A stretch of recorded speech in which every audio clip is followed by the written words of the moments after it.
Let's talk about Squid Game. Oh wait, did I say Squid Game? I meant squids. Yes, let's talk about squids and cuttlefish. First, what exactly are squids and cuttlefish? They are part of the same class of animals as octopuses and nautiluses, called cephalopods.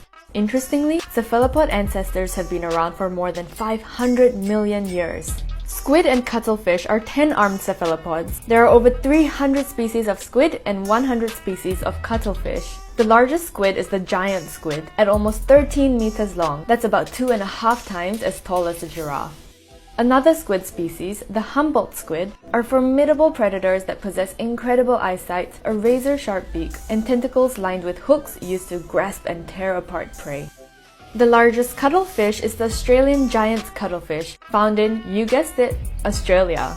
Like octopuses, squid and cuttlefish expel ink when threatened to allow it to escape predators. They are also masters of deception and camouflage, with an extraordinary ability to change color, texture, and shape to hide in plain sight.